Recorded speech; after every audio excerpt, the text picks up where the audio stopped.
naman natin, Sagittarius, no? So, tignan natin ano yung mga ayaw ni person mo na lagi mong ginagawa, no, mga Sag. Kuha tayo ng 3 cards for you, Sagittarius.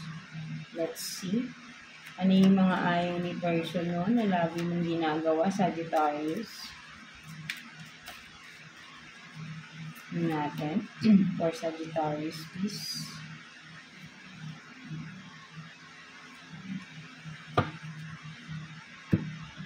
So, you have this, no obligation, no, to take advice from others. No? So, ang nakikita ko rito, no, Sagittarius, no, ang ayaw ni person mo sa'yo is yung hindi ka raw nakikinig sa mga advice, given advice niya, no? Something like that. Parang wala kang pinapakinggan or hindi mo siya pinapakinggan, di ba? Matigas ulo mo raw, something like that. So, ayun yung nakikita ko rito, no, ayaw mong makikinig, no? Hindi ka daw nakikinig, no? And then, so, back to basics, no? So, ang ayaw naman ni person mo din, Sagittarius, is yung palagi kang paulit-ulit, no? Maybe for some of you, may mga ginagawa kayo, may mga sinisimulan kayo, but then, hindi nyo siya natatapos, no? Kahit kung ano man ito, no? Sabihin natin, may mga bagay, kung ano man, no? Simpleng bagay na parang uumpisahan nyo, tapos hindi mo matatapos, no? Something like, parang paulit-ulit mo siyang gagawin, no?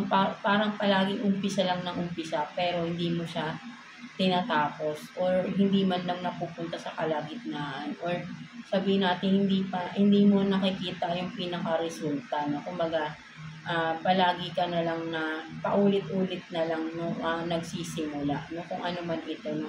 Ayun yung nakikita ko rito, Sagittarius, no? Ayaw ni person mo yung parang lagi ka lang sa umpisa, no? Something like that, na parang palaging umpisa tapos hindi naman natutuloy or hindi naman nagagawa, no? Something like that. And then, stop, 'di ba? Ang galing nga, 'di ba? Stop repeating the same thing again, no? So, ayun nga, no, ayaw ni person mo yung may paulit-ulit ka, no? Or kung ano man ito, no, na paulit-ulit mong ginagawa, no? Something like that. Ayun yung ayaw ni person mo sa'yo, na paulit-ulit mo pa rin siyang ginagawa, no? So, ayun, kaya siguro minsan sinasabihan ka na niya, but then paulit-ulit mo pa rin siyang ginagawa, no? So, yeah, ayun yung pinaka na overall na ayaw ni person mo. Yung bagay na yan, or kung ano man yan na paulit-ulit mo lang ginagawa, no?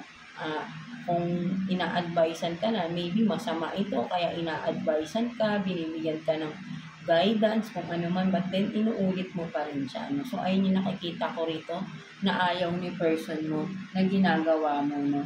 Mga Sagittarius natin.